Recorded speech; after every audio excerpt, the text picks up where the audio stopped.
what need you, being come to sense, but fumble in a greasy till, and add the halfpence to the pence, and prayer to shivering prayer, until you have dried the marrow from the bone. For men were born to pray and save. Romantic Ireland's dead and gone. It's with O'Leary in the grave. Ancient clans of myth and legend, kings and warriors, saints and scholars, freedom fighters, rebels, writers, passion in excess. A century ago, Yeats mourned the death of Romantic Ireland. He saw a nation obsessed with material misery, shivering as the embers of Irish spirit dimmed. Did the last of our romantics really die on the hill of forging the modern Irish state? Good evening from Castle Buildings at Stormont outside Belfast on the day of a truly momentous agreement, promising a fundamental change in the political relationship between North and South and between Britain and Ireland. An agreement that unites loyalist and republican, unionist and nationalist, finally emerged after 2 years of talks and decades of violence and bloodshed. What does it mean to be Irish in today's world? What is Irish identity as a living, breathing thing? The harder you try to grasp it, the more slippery it becomes.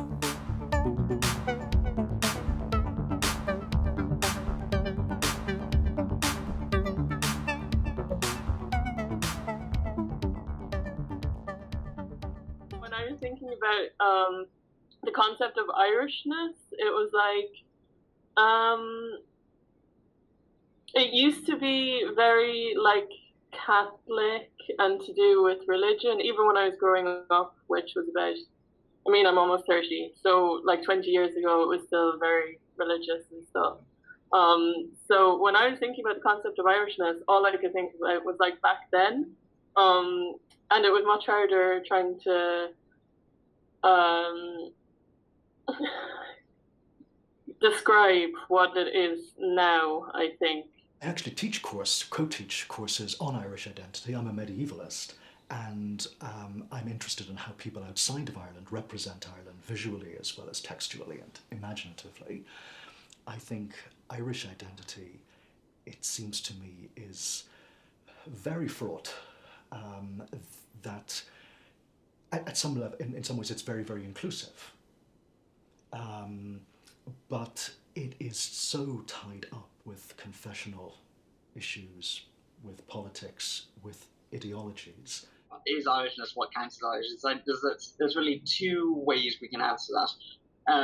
We can take a prescriptivist approach where we say, okay, there's this definitional box which contains Irishness, and you're either inside this or outside this, and it's probably not coincidental that this approach is very popular with people who want to have a very narrow definition of what is Irishness and who does and does not get to be Irish. The other approach we take is a more descriptivist one where we can say, that Irishness is actually quite malleable and changing and adaptable.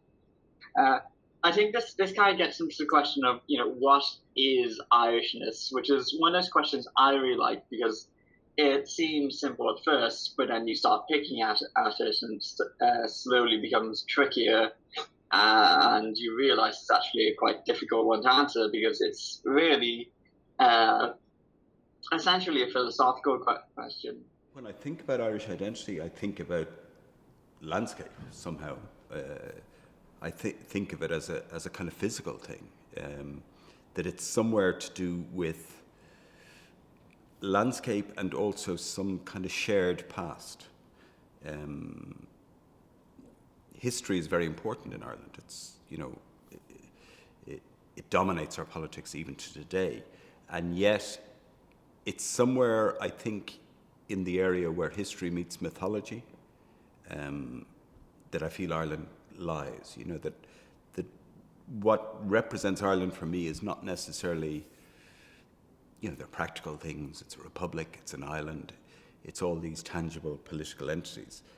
But it is more a feeling, a spirit, an approach, which seems to me the essence of Irishness. It's a kind of slightly ephemeral idea. And I actually think that's quite positive, because I think as we become increasingly multicultural, I have a strong sense that even though Ireland is very connected to this island and this land and this history, because it's it's more a feeling than a nationality, and therefore I think it's open to people of all nationalities. So I would hope as Ireland changes and as the world changes, as people come in from all parts of the globe, from different backgrounds, different colours, different creeds, that somehow it should be, in my mind at least, easier for them to embrace Irishness. Once, we were a largely monocultural people. White, rural, Catholic, an island isolated from other cultures. Now, our collective identity is enriched by a diverse population. Contemporary expressions of Irish identity are bursting out beyond any defining boundaries of the past. Ireland is very rich in culture, and it's got a wealth of culture such that I cannot come here and be Irish by virtue of being in Ireland, because there's so much history that I cannot just come in and penetrate just like that. So as much as I love the people, I love the country, I just love the atmosphere, but I wouldn't say I'm Irish. I'm not Irish. Like, my dad is Catalan and my mom is Scottish, and I don't have Irish citizenship, but I've lived here my whole life and I've grown up here. So I definitely do consider myself Irish now, but when I was a kid, I really didn't. When I was a child, I went to a multi-denominational school, which means there was loads of different religions, but the kids who were Catholic left the class to do Catholic class, and then the rest of us were left in the class learning about other religions. And I think I always looked to them as the real Irish people. It's if you're Irish, you went to Catholic class, you made your communion and all that kind of stuff. And obviously I didn't do any of that. And my dad was living in Catalonia and stuff. So it was just, I felt very kind of detached from that. So eventually I just stopped saying that I was but Irish, and I just told everyone that I was Irish all the time, so they wouldn't ask any questions and I wouldn't have to get into kind of complicated things.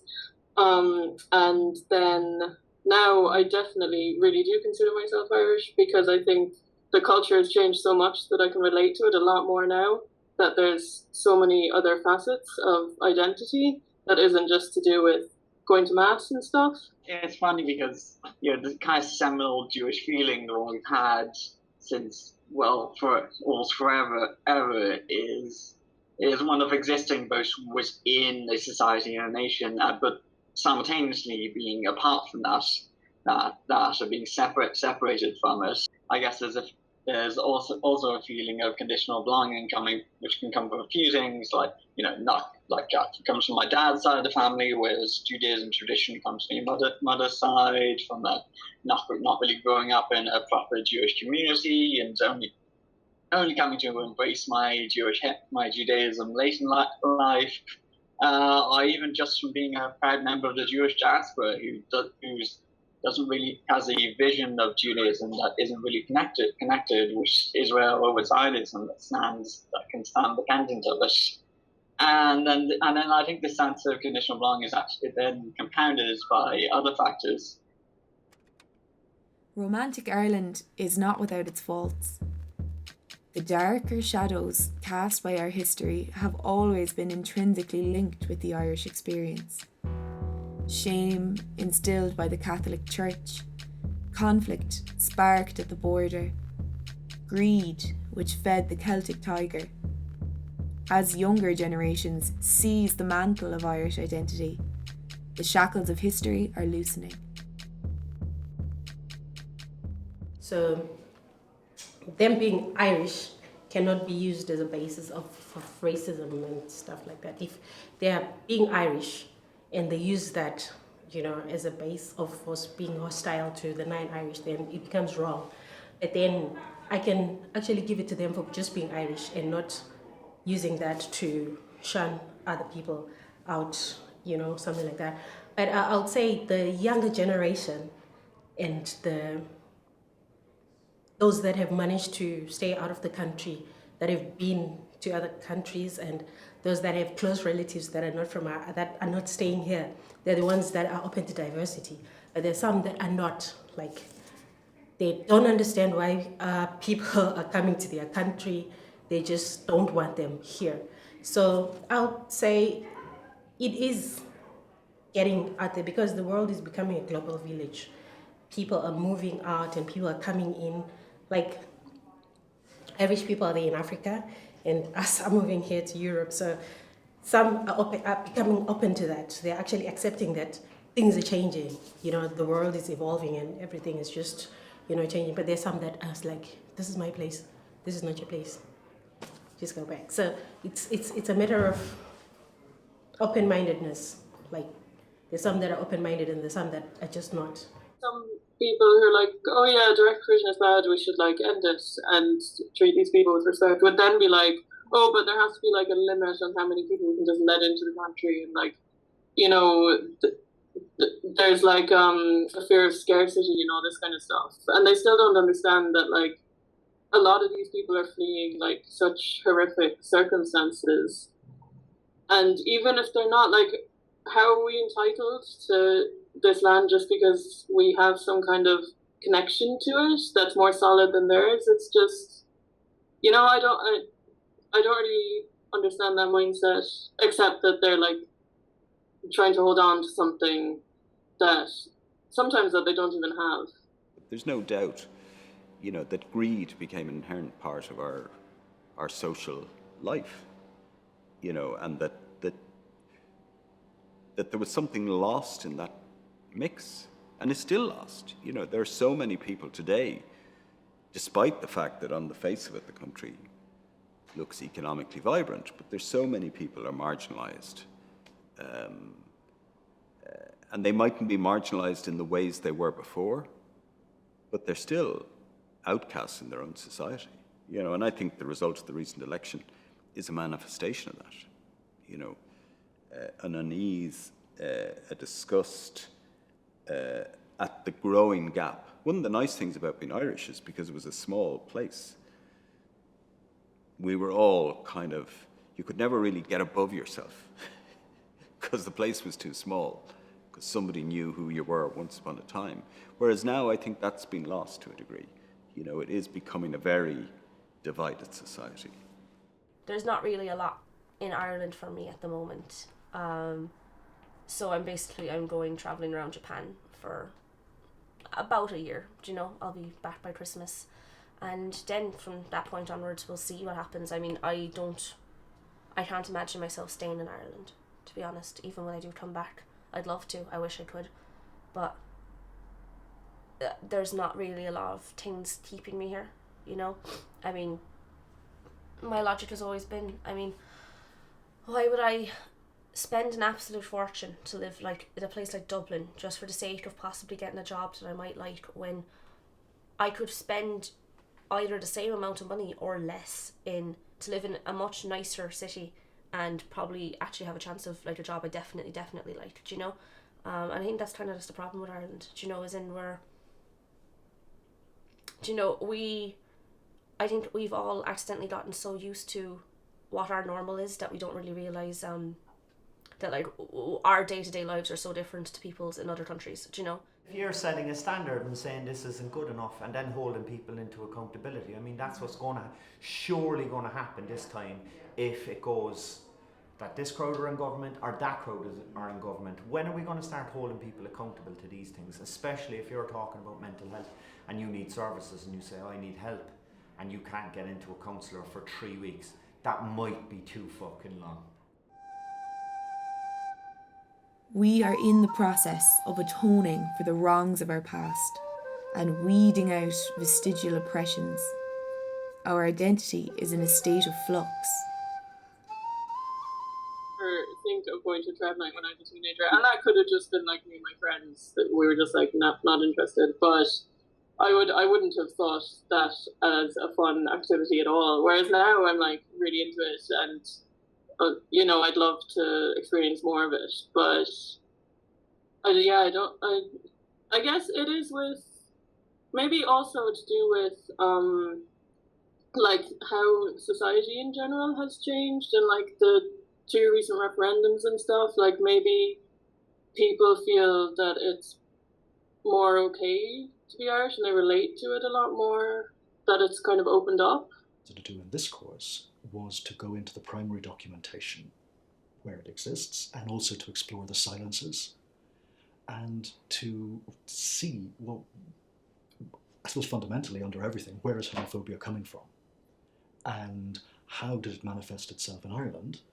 And how did LGBT people tackle it, and why?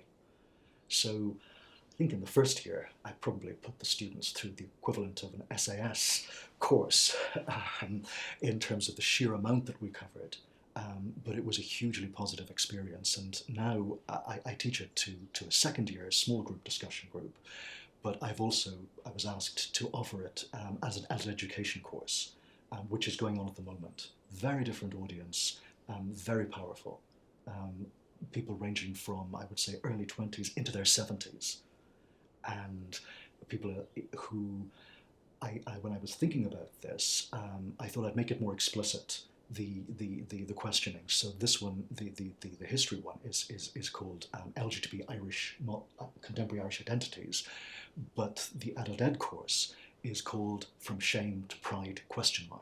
I mean, like, if you're in like a queue here, like, some old one will start chatting to you and tell you her life story, do you know, and I like that, do you know, I like how easy people are to just, they're very quick to approach people here and actually have a chat, and which I always really appreciate. I think that's nice. I think that's a really nice thing about Irish people. So yeah, I think in general I will miss the actual Irish people, you know. I think there's a lot of good about us, and I like how fun we are, and I think, yeah, I'll definitely miss the crack. I don't want to be generic, but yeah, like I said, you know, I will definitely miss like the fun of it all, do you know? I think the important votes that happened over the last few years mightn't be the government votes. They might be the marriage referendums and other referendums that we went, okay, we're siding with you on this and we want to support you. And I think if we could have more votes like that, just so people know that we're not isolating people, I think they're the important votes that we need to be doing at the moment. And if certain parties are trying to step forward, it's becoming evident to us, and I see it with younger people, that you're very aware that it is moving forward in some sort of direction, like that, you know. People are reading the manifestos. I don't think that has happened before. It was like, oh, we're a Fianna Fáil party, or we're a Fine Gael, or Labour, or Sinn Féin, you know, whereas now it's like, we want to know. We want to just, I think the decisions are very obvious to us, my generation, are younger, and there's other political ideas that our parents are either going with or not going with. And we have a progressive mindset in Ireland because we are a young country and we're trying to move things forward. We want to be able to afford houses. We want to be able to look after sick people. I was amazed that nobody was really talking about mental health over the election. There is a danger that as we sever ties, we may lose more than we intended. But there is also the promise of a new Irish identity, liberated from our burdens of yesteryear. With, you know, we live in a time period when minorities are finally starting to find their voice, and voice is starting to be heard and starting to demand that and say, you know, we're here, we live here, we're part of Ireland, and therefore we should rightfully get to take part in the culture and in Irish culture and in Irish society more fully. Like there isn't really a single not like the closest thing to a non-white voice in the Dome. Funny enough, is like the Taoiseach. I mean, but like it's really just him. Like it becomes a livable place for its young people. I mean, like, the problem with Ireland is it's never been a livable place for its young people. Like, the young people have always left, you know, always, like, historically. And, you know, it's a thing that frustrates me that parents don't, like, you know, like, older generations don't remember is the fact that they had to leave, do you know? Like, I mean, if you ask any other person, like, chances are they had to leave Ireland for at least a year, do you know? Everyone left in, like, the noughties because of the recession and they had to go to Australia, do you know? And, like, everyone left, you know, in the 90s and the 80s because it was, you know, of just no work and they had to all go to the UK. And then, like, you know, loads of people went to America in, like, the 50s, do you know? Like, everyone was constantly leaving. And I think that just shows such a terrible, terrible problem with Ireland that, like, even to this day, like, they can harp on at us about, like, oh, we're doing so much better now and we've got, like, the highest employment rate in years and all this stuff, but, like, it's still not a livable place for people, like, young people, do you know? Like, unless you're, you know, it's grand for people that already have their mortgages and already have their land and already have, you know, they did their time, say, but, like, as in, I think they've already forgotten that they had to, I mean, anyone I know that's, like, doing well here made their fortune somewhere else, you know? Are we going to go off and get greedy again and get, you know what I mean, like, loads and loads of houses, which is probably needed, and everyone has 3 cars? The country has changed dramatically so much in the last 25 years that it's like my parents having a house at 21 or 22, being married at that age, and I'm nearly 40 and I'm not married yet, you know? Not having a house, having put thousands and, like, fucking maybe over 100,000 into rent over the last few years. When I was a painter and decorator, I probably could have gotten a house then, but then I'd still be doing what I want. You know what I mean? It's like, what sacrifices are you going to make now for your own future, and making the tough decisions and being uncomfortable and doing the things that you might necessarily want to do to get to where you want to be. We're asked to conspire with our own delusions. And I think people are starting to see through that and say, no, I don't need this. I don't want to do this. You know, and even the symbolic act that happens occasionally of people in supermarkets taking off their packaging and dumping it on the floor. You know, it feels like as a society we're ready to do that. And even the kind of political mess that we're currently in, I think is evidence of that. You know, I think the Irish people generally, in their disparate political identities, have been saying to politicians for years, actually, you know, we don't want people to be homeless on the street. And actually, you know, we do care about the old woman who's on a trolley for 5 nights in some hospital. And we do care about immigrants coming into this country and being locked in direct provision for years. And actually, somehow the politicians up to now have continued to tell us, no, we really understand that all you really are interested in is the economy and jobs and Brexit. And we are interested in all those things, of course. But, you know, I think there's been a singular lack of attention to actually the fact that the Irish electorate have said repeatedly, actually, we do, these things matter. There is no doubt that we no longer live in the romantic Ireland of old. Today's society is utterly transformed from that of 100, 50, even 20 years ago. Irish identity as something cohesive, uniform, or instantly recognisable is certainly dead and gone. But it lives on as something more intangible, a spirit, a feeling, a spark of romance. No, I'm an old romantic. I have to believe it's not dead and gone. You know, I think, you know, there's a lot of things you can be critical of and cynical of and angry at. But, you know, I think well, certainly for me, you know, you have to have a spark of romance left, you know. So I think it's there. Might be slowly being eroded, but I think romance can always be rekindled, can't it? Unwearied still, lover by lover, they paddle in the cold, companionable streams or climb the air. Their hearts have not grown old. Passion, or conquest, wander where they will, attend upon them still.